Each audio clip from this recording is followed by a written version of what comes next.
Hello, আসসালামু আলাইকুম। আমি মোহাম্মদ আসাদুজ্জামান দীপু। আজকে আমরা আবারও হাজির হলাম আমাদের মাইক্রোসফট ওয়ার্ডের পার্ট 2 ভিডিও নিয়ে। গত লেসনে আমরা যে বিষয় নিয়ে আলোচনা করেছিলাম তা হচ্ছে ফ্রন্ট অপশন, হোম প্যানেলের ফ্রন্ট অপশন। আজকে আমরা হোম প্যানেলের প্যারাগ্রাফ অপশন নিয়ে আলোচনা করব। তো প্যারাগ্রাফ অপশনের আসলে কাজটা কি? আমরা যখন কোনো কাগজের মধ্যে লিখি তখন আমরা কি করি? কাগজের মধ্যে একটা হেডিং লিখি আমরা, তাই না? হেডিংটা কোথা থেকে শুরু হয়?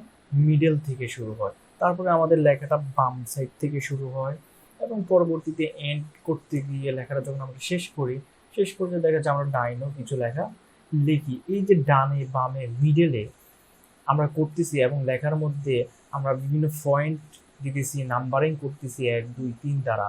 এই টোটাল কাজগুলোই হচ্ছে মূলত প্যারাগ্রাফ অপশনের কাজ। আজকে আমরা সেটাই দেখব। তো আমরা যখন হোম প্যানেলে যখন আমরা প্যারাগ্রাফ অপশনে আসলাম তখন আমরা দেখতে পাচ্ছি সর্বপ্রথম একটা অপশন আছে align left, align your content with the left side বা লেফট মার্জিন। ঠিক আছে, এই যে একটা চিহ্ন আছে দেখেন এখানে, কি বলে এটা, লাইন আকারে কতগুলো চিহ্ন আছে। এটা এই চিহ্ন দ্বারা কি ইন্ডিকেট করতেছে? এটা লেফট সাইড থেকে। আমি যখন আমার লেখাগুলোকে সিলেক্ট করে এটাতে ক্লিক করব তখন আমার লেখাগুলো কোথায় থাকবে? বাম সাইডে। আমি দেখতে পাচ্ছি যে অবশ্যই আমার লেখাগুলো কোথায় থেকে আছে? বাম সাইডের মার্জিন থেকে শুরু হয়ে আছে। তারপর আরেকটা অপশন দেখেন, এটা মিডল। এই চিহ্নগুলো যদি আমরা দেখি, লক্ষ্য করি ভালোভাবে, তাহলে আমরা এই চিহ্নগুলো দেখেই বুঝতে পারি যে এটা দ্বারা কি ইন্ডিকেট করছে। এখানে দেখেন, এটা যদি ক্লিক করি তাহলে কি হবে? আমার লেখাগুলো সবগুলো মিডল অ্যালাইনমেন্টে চলে যাবে। ঠিক আছে, আমি আবারও দেখাচ্ছি। মনে করুন আমার সবগুলো এখন কোথায় আছে? মিডল অ্যালাইনমেন্টে। আমি চাচ্ছি এগুলো বাম সাইডে লেফট অ্যালাইনমেন্টে নিয়ে যাব, লেফট মার্জিনে নিয়ে যাব। তখন আমি কি করব? এই লেফট মার্জিনে ক্লিক করব। তখন আমার লেখাগুলো কোথায় থেকে শুরু হচ্ছে? লেফট মার্জিন থেকে। পরবর্তীতে আমি যখন সেকেন্ড অপশনে ক্লিক করব, এটা হচ্ছে সেন্টার। আমি যখন এটাতে ক্লিক করব তখন আমার সকল কন্টেন্টগুলো, লেখাগুলো মিডল থেকে শুরু হয়ে যাবে। ঠিক আছে, তারপরে তার পাশে আরেকটা অপশন আছে। এটা চিহ্নটা দেখে আমরা বুঝতে পারতেছি যে এটাতে যখন আমি ক্লিক করব তখন আমার লেখাগুলো কোথায় চলে যাবে? ডান দিকে। আমি ক্লিক করলাম, আমার লেখাগুলো এখন সবগুলো কোথায় চলে গেছে? ডান দিকে চলে গেছে। ঠিক আছে, তো আসলে ডান দিকে এভাবে আমরা লেখা শুরু করি না, আমরা শুরুতেই কোথা থেকে করি? লেফট লাইন থেকে। আমি লেফট সাইডে দিয়ে দিলাম। তারপরে দেখেন আরো একটা অপশন আছে। এটার লাইনগুলো দেখতেছেন সবগুলো সমান। তাহলে এটা বলতেছি কি? জাস্টিফাই করা। এখানে বলছে distribute your text evenly between the margin. এখানে যখন আমি ক্লিক করব তখন আমার এই মার্জিনে যতগুলো লেখা আছে সবগুলো কি হয়ে যাবে? সমান হয়ে যায়। আমি দেখেন এখানে প্রথম লাইনটা একটু বড়, তারপরে আবার এখানে কিছু স্পেস আছে, অর্থাৎ সমান নাই। এখানে কিছু ছোট বড় লাইনগুলো, ঠিক আছে না? এখানে আবার কি খালি। যখন আমি এই সবগুলো লেখা সিলেকশন করে জাস্টিফাই ক্লিক করব তখন আমার লেখাগুলো দেখছেন সবগুলো এখন একবারে সমান হয়ে গেছে। আবারও দেখেন, দেখছেন সবগুলো কি সমান সিরিয়ালে চলে আসছে। এই হচ্ছে জাস্টিফাই এর কাজ। পরবর্তীতে আরেকটি অপশন আছে দেখেন, আমরা উপরের যে অপশনগুলো আছে এটা হচ্ছে বুলেট পয়েন্ট। আমরা লেখার মধ্যে বিভিন্ন সময় কি করি? বুলেট পয়েন্ট, স্টার চিহ্ন ইউজ করি অথবা টিক মার্ক, এগুলোকে মূলত বুলেট পয়েন্ট বলে। সেটা আমরা কিভাবে ইউজ করবো? আমি দেখেন, মনে করি এটা একটা পয়েন্ট, এটা একটা পয়েন্ট, এটা একটা পয়েন্ট, এটা একটা পয়েন্ট। ঠিক আছে, আমি এন্টার দিই, এটা একটা পয়েন্ট। এই প্রত্যেকটা পয়েন্টে আমি কিভাবে চাইলে বুলেট পয়েন্ট ইউজ করতে পারি। আমি এখানে যদি যাই, এটা চোখের মতো কি আছে, ছোট একটা চিহ্ন আছে, এটাতে ক্লিক করলে দেখেন এখানে অনেকগুলো স্টাইল চলে আসছে। আমি চাইলে এখান থেকে যেই কোনো একটা স্টাইল সিলেক্ট করে দিতে পারি। দেখছেন এখানে একটা বুলেট পয়েন্ট চলে আসছে। তারপরে সেকেন্ড লাইনে যদি আমি সিলেকশন করি, এখানেও আমি একটা বুলেট পয়েন্ট দিতে পারি। আমি থার্ড লাইনে আরো একটা অন্যরকম একটা সিম্বল ইউজ করতে পারি। আবার এটাকে সিলেকশন করলাম, এখান থেকে আমি এরকম একটা চিহ্ন দিয়ে দিলাম। আমি এইভাবেই কি করতে পারি? আমাদের লেখার মধ্যে আমরা বুলেট পয়েন্ট বা স্টাইল দিতে পারি। আবার যদি আমি মনে করি যে না, আমার এই বুলেট পয়েন্টগুলো কোনো দরকার নেই, তাহলে আমি আবারও সেই অপশনে যাব। ছোট বিন্দুতে ক্লিক করলে আমার এখানে দেখেন বুলেট লাইব্রেরিতে একটা অপশন আছে নান। আমি নানে ক্লিক করলে আমার অপশনগুলো কি চলে যাবে। তার পাশে আরেকটা অপশন আছে দেখেন, নাম্বারিং। তো আমরা লেখার সময় অনেক সময় দেখা যায় আমার লেখাগুলো কি করার প্রয়োজন হতে পারে, নাম্বারিং করার প্রয়োজন হতে পারে। 1 2 3 এভাবে আমরা নাম্বারিং করব। তো এই নাম্বারিং করার জন্য আমরা এই নাম্বারিং অপশনটা ইউজ করব। কিভাবে করব? সেম প্রসেস যেভাবে আমরা বুলেট পয়েন্টগুলো ইউজ করেছি। আমরা যে কোনো একটা লাইনে কার্সর রেখে যদি আমরা সিলেকশন না করে যদি কার্সর রেখে আমরা কি করি, এখানে যে গিয়ে একটা নাম্বারিং স্টাইল সিলেক্ট করে দিতে পারি। এখানে অনেকগুলো নাম্বারিং স্টাইল আছে, দেখেন রোমান সংখ্যা আছে, এবিসিডি আছে, এবিসির মধ্যেও কি স্টাইল আছে। আমি চাইলে যে কোনো একটা স্টাইলের নাম্বারিং করতে পারছি। সেমভাবে এখানেও যদি আমি কার্সরটা রেখে এখানে গিয়ে অপশনে গিয়ে ক্লিক করি, এখান থেকে আমি রোমান দিয়ে দিতে পারি। আবার এখানে কার্সরটা রেখে চোখের মতো এখানে গেলাম, এখানে এই ধরনের একটা স্টাইল দিতে পারি। তো আমি চাইলে আসলে আমার মনের মতো আমি এখানে নাম্বারিং অপশনগুলো ব্যবহার করতে পারি। ঠিক আছে, এই হচ্ছে বুলেটিং পয়েন্ট এবং নাম্বারিং পয়েন্টের কাজ। তারপরে আরেকটা অপশন আছে, এটা অবশ্য খুব একটা কাজের লাগে না, সেম একই জিনিস, এটা নিয়ে আলোচনা নাই বা করলাম।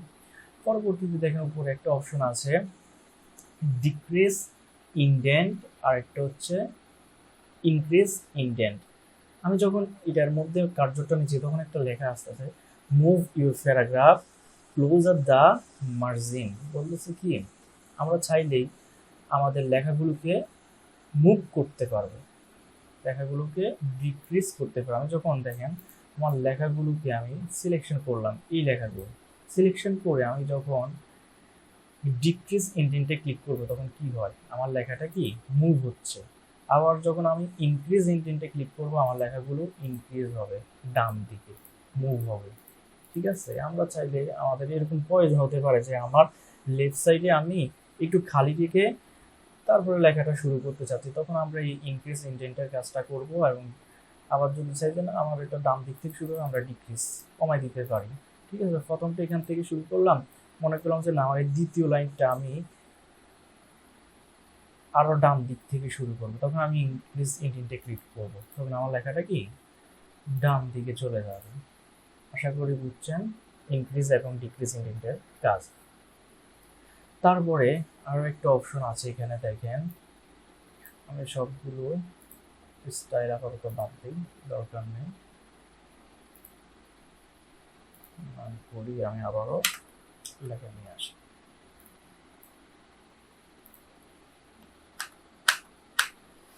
তারপরে দেখেন এখানে একটা অপশন আছে শর্ট, শর্ট নিয়ে আলোচনা করব অবশ্যই। শর্টের আগে আমি আরেকটা বিষয় নিয়ে আলোচনা করি। এখানে দেখেন line the paragraph spacing. Paragraph spacing কি বোঝায়, এই যে একটা লাইন, দুইটা লাইন, তিনটা লাইন, চারটা লাইন, ঠিক আছে, এখানে চারটা লাইন আছে, এই লাইনের মাঝখানে কি আছে, কিছু ফাঁকা জায়গা আছে বা স্পেস আছে। এই মূলত এই স্পেসটাকে লাইন স্পেসিং বলা হয়। তো অনেক সময় আমার এই লাইন স্পেসিং কি হয়, বাড়াইতে হইতে পারে, কমাইতে হইতে পারে। আমার যদি আমার কোনো কি একটা পেজের মধ্যে লেখা কম থাকে তখন আমরা কি করি, অনেক সময় লাইন স্পেসিংটা একটু বাড়িয়ে দিই, তাহলে পেজটা ফিল আপ হয়ে যায়। আবার অনেক সময় দেখা যায় অনেক বেশি লেখা, তখন আমরা লাইন স্পেসিংটা কমিয়ে দিই, তাহলে আমাদের কি হয়, লেখাটা আরো অনেক বেশি আমরা লিখতে পারি, তখন আমরা এই লাইন স্পেসিংটা ইউজ করি। আমি যদি এখানে এই যে চোখের মতো একটা অপশন আছে ওখানে ক্লিক করি তাহলে কিছু অপশন চলে আসবে। এখানে ডিফল্ট অবস্থায় কিছু কি আছে, স্পেসিং দেওয়া আছে। আমি যখন দেখেন 1.0 তে ক্লিক করছি তখন আমার লেখাটা ডিফল্ট অবস্থায় কিন্তু 1.15 থাকে। আমরা যখন 10 তে ক্লিক করি তখন দেখেন কি হয়, স্পেসিংটা অনেক বেশি কমে গেছে। তারপরে দেখেন এখানে 1.5 আছে, 2.0 আছে, 2.5, 3.0। আমরা যখন এগুলোতে ক্লিক করছি তখন অটোমেটিকলি স্পেসিংটা বেড়ে যাচ্ছে। তারপরে এখানে দেখেন আরো কিছু অপশন আছে, লাইন স্পেসিং অপশন। আমরা চাইলেই ডিফল্ট ভাবে এখান থেকে স্পেসিংটা বাড়িয়ে নিতে পারি। এখানে কিছু অপশন আছে, উপরের অপশনগুলো আপাতত কাজে লাগে না, সেম অপশনটাই এখানে দেখেন লাইন স্পেসিং আছে, সিঙ্গেল, তারপরে আছে 1 পয়েন্ট, ডিফল্ট অবস্থা এটাই থাকে, তারপর হচ্ছে ডবল, ডবল দিলে কি হবে, একটা লাইনের থেকে আরেকটা লাইনের যে স্পেসিংটা এটা ডবল হয়ে যাবে। ঠিক আছে, আমি যদি ক্লিক করি ডবল দিয়ে দেখেন অনেক বেশি হয়ে গেছে। অর্থাৎ এই কাজটাই, এখানের যে কাজটা সেম কাজটা ওইখানেই আছে। তো আমরা আপাতত ওইখানে না গিয়ে এখান থেকে আমরা চাইলে লাইন স্পেসিংটা কমিয়ে এবং বাড়িয়ে নিতে পারি। তারপরে আমাদের পাশে আরেকটা অপশন আছে, দেখেন এটা হচ্ছে শেডিং। এখন শেডিংটা কি, আমরা শেডিং নিয়ে যদি একটু আলোচনা করি, আমি ফন্ট সাইজটা একটু বাড়িয়ে নিই, এটাকে মিডল অ্যালাইনমেন্ট করি। এখন দেখেন শেডিং, শেডিংয়ে যখন নিচ্ছি তখন কিছু লেখা আছে, change the colour behind the selected text, paragraph or table sell. এটা দ্বারা কি বোঝানো হচ্ছে, আমি এখানে চাইলেই আমার লেখার পিছনের কালারটা কি করতে পারি, পিছনে একটা কালার দিতে পারি, অথবা আমার লেখার পিছনে কালার দিতে পারি, অথবা এখানে যদি কোনো টেবিল কোনো সেল থাকে সেটার পিছনেও কি একটা কালার দিতে পারি। সেটা কীভাবে, আমি যখন এখানে আমার লেখাটা সিলেক্ট করে, অথবা সিলেক্ট করে কি করতে পারি, এখানে গিয়ে চোখের মতো একটা অপশন আছে দেখেন, এখানে গিয়ে অনেকগুলো কালার আছে, আমি যদি কালারে ক্লিক করি তাহলে দেখেন অটোমেটিকলি আমার এই লেখাটার নিচে একটা কালার চলে আসতেছে, হচ্ছে শেডিং কালার। তারপরে সেমভাবে এই অপশনটাকে সিলেকশন করলাম, সিলেকশন করে এখান থেকে আমরা আমাদের লেখার নিচে একটা কালার দিতে পারি। ঠিক আছে, এখন দেখেন আমি যখন এরকম একটা কালার চুজ করছি তখন আমার কি লেখাটা দেখা যাচ্ছে না। এখন চাইলে আমরা কি করতে পারি, আমরা গত পর্বে অবশ্যই শিখেছি কীভাবে ফন্টের কালার চেঞ্জ করতে হয়। সেটার জন্য আমরা আবারও আমাদের লাইনটিকে সিলেকশন করব এবং এখানে ফন্ট, দেখেন ফন্ট কালার, গত লেসনে আমরা আলোচনা করেছিলাম ফন্ট কালার, আমরা এখানে গিয়ে আমাদের কালারটা হোয়াইট করে দিলে লেখার কালারটা এখন সাদা হয়ে গেছে, দেখা যাচ্ছে। তো এই হচ্ছে শেডিং এর যে কাজ, শেডিং এর কাজটা এবং ফন্ট কালারের কাজও আমরা এই পর্বে আবারও দেখলাম। এখন আমি চাচ্ছি যে না আমার এই কালারটা দরকার নেই, সেটা বাদ দেওয়ার জন্য কি করব, আবারও লাইনটাকে সিলেকশন করব, সিলেকশন করে এখান থেকে আমি নো কালার করে দেব, তাহলে কি হবে আমার কালারটা চলে যাবে। আবারও যখন আমি কি করব কালার দিতে চাইবো, আমি এইভাবে সিলেকশন করব, সিলেকশন করে এখান থেকে যে কোনো একটা শেডিং কালার দিয়ে দেব। ঠিক আছে, এই হচ্ছে শেডিং কালারের কাজ। তারপরে দেখেন আরেকটা অপশন আছে এখানে বর্ডার। এখন বর্ডারটা কি, add or remove border from your selection. ঠিক আছে, এখানে দেখেন আমি যদি এই লেখাগুলো সিলেকশন করি, আচ্ছা আমি সর্বপ্রথম এখানে যে শেডিং কালারটা আছে সেটা বাদ দিয়ে দিই, নো কালার করে দিলাম এবং আমাদের ফন্ট কালারটা ব্ল্যাক করে দিলাম।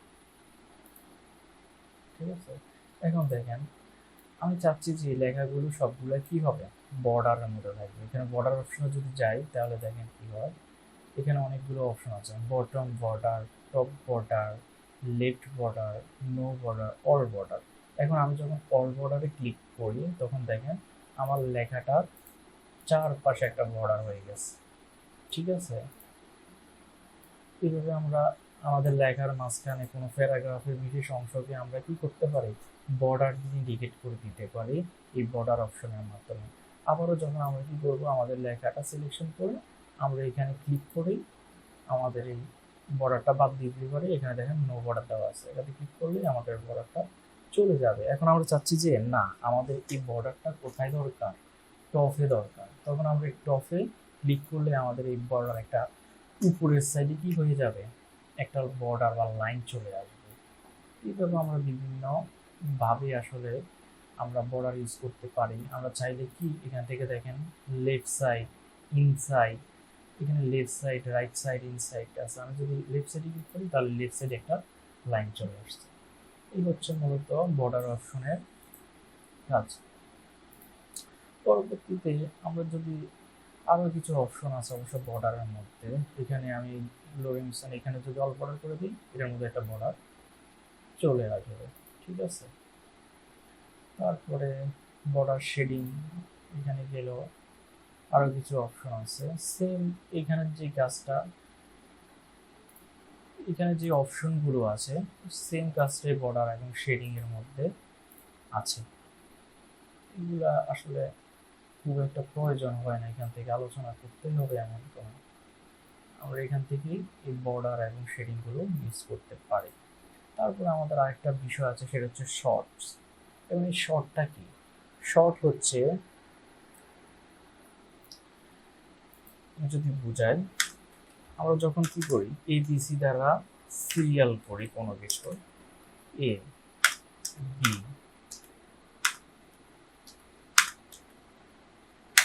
এখন আমি কি করছি এই সিরিয়াল গুলো উলট পালট করে লিখে ফেলছি। এ বি, বির পরে কি হবে সি হবে। এখন আমি সি না লিখে কি লিখে ফেলছি ডি, তাই না? এখন কি আমি এটাকে কেটে ফেলবো? ডি এর জায়গায় সি লিখবো না, কোনো প্রয়োজন নেই। এটা অনেক হ্যারাসমেন্টের একটা কাজ, আমি বারবার এগুলো চেঞ্জ করবো। আমরা চাইলেই এই শর্টগুলো এক ক্লিকে চেঞ্জ করে ফেলতে পারি। আমাদের নাম্বারিং গুলা এক ক্লিকে কি করতে পারে, অ্যাসেন্ডিং কমান্ড দিয়ে সেগুলোকে সিরিয়াল বাই মেনটেন করে ফেলতে পারি। সেটা হচ্ছে শর্টের কাজ। যখন আমি শর্টে ক্লিক করব তখন আমাদের কিছু অপশন চলে আসবে। দেখেন আমাদের লেখাগুলো আছে কি, এগুলো যেহেতু টেক্সট, এই টেক্সটগুলো আছে এখন প্যারাগ্রাফ স্টাইল মনে করেন। এগুলো হচ্ছে প্যারাগ্রাফ এবং এগুলো হচ্ছে টেক্সট অর্থাৎ লেখা। লেখাগুলোকে আমরা কি করব, এরপরে বি, তারপরে সি, এভাবে অ্যাসেন্ডিং সিরিয়াল বাই মেনটেন করবো। তখন আমরা অ্যাসেন্ডিং কমান্ড দিব। অ্যাসেন্ডিং কমান্ড দিয়ে যদি ওকে করি তাহলে দেখেন সিরিয়াল হয়ে গেছে এ বি সি ডি। আবার আমি চাচ্ছি যে না, উপর থেকে F D C D A এভাবে শুরু হবে, তাহলে আমরা আবারও সেম পাবে। এখানে গিয়ে যদি শর্টে ক্লিক করি অপশনটা চলে আসবে এবং এগুলো কি প্যারাগ্রাফ, আমাদেরকে সিলেকশন করে দিতে হবে যে এটা একটা প্যারাগ্রাফ। তারপরে এগুলো হচ্ছে টাইপগুলো হচ্ছে কি টেক্সট। যদি এখানে 1 2 3 থাকতো তাহলে আমরা কি করতাম, নাম্বার সিলেকশন করে দিতাম। যদি এখানে কোনো ডেট থাকতো, উল্টা পাল্টা কোনো ডেট থাকতো, তাহলে আমরা ডেট সিলেকশন করে দিতাম। যেহেতু এগুলো টেক্সট, আমরা টেক্সট সিলেকশন করবো এবং আমরা তার ছেলেকে ডিসেন্ডিং কমান্ড দিব। তাহলে কি হবে, এটা নিচ থেকে উপরের দিকে যাবে। দেখেন F D C B A.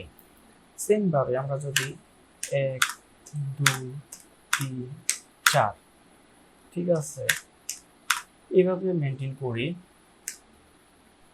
তাহলে এগুলো কিভাবে সিরিয়াল করব, সেম ভাবে সিলেকশন করব, শর্টে যাব, শর্টে গিয়ে আমরা এগুলো প্যারাগ্রাফ টাইপ দিব শর্ট বাই, এবং এগুলোকে আমরা দেখছেন অটোমেটিকলি নিয়ে গেছে যে এটা একটা নাম্বার। তাহলে নাম্বারিং দিয়ে আমরা অ্যাসেন্ডিং কমান্ড দেব, ওকে করলাম। তাহলে 1 2 3 4 5 6 সিরিয়াল বাই হয়ে গেছে।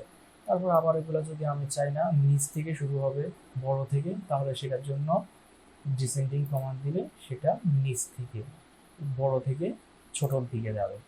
ঠিক আছে, এই হচ্ছে শর্টের কাজ। আশা করি আপনারা বুঝতে পারছেন এই প্যারাগ্রাফ প্যানেলের কাজ। এছাড়া এখানে তেমন বেশি কোনো কাজ নেই, আপনারা নিজেরা একটু ঘাটাঘাটি করবেন তাহলেই এই জিনিসগুলো বুঝতে পারবেন। আসলে মাইক্রোসফট ওয়ার্ড অনেক সহজ একটি সফটওয়্যার, এখানে কঠিন কিছু নেই। অনেকে এগুলো শেখার জন্য 3 মাস 4 মাস কোর্স কমপ্লিট করে, আমি মনে করি কেউ যদি একটু নিজের বাসায় কোনো ল্যাপটপ বা কম্পিউটার থাকে, এগুলো যদি আপনি নিজেরই একটু ঘাটাঘাটি করেন তাহলে নিজেরই আসলে এই জিনিসগুলো বুঝতে পারবেন। এখন প্রযুক্তির যুগ, আমরা চাইলে ইউটিউব থেকে বা যে কোনো মাধ্যম থেকে আমরা এগুলো শিখতে পারি। আমরা একটু আইডিয়া নিয়ে যদি আমরা নিজেরাই এগুলো নিয়ে একটু ঘাটাঘাটি করি তাহলে আমরা খুব সহজে এগুলো শিখতে পারবো। তো আজকে এতটুকুই। আগামী লেসনে আমরা যে বিষয় নিয়ে আলোচনা করব সেটা হচ্ছে ইনসার্ট। ইনসার্ট প্যানেল নিয়ে কাজ করবো। ইনসার্ট প্যানেলে অনেক কাজ আছে, তো আমরা সেটা নিয়ে আসলে আগামী লেসনে আলোচনা করব। সে পর্যন্ত সবাই ভালো থাকবেন। আসসালামু আলাইকুম।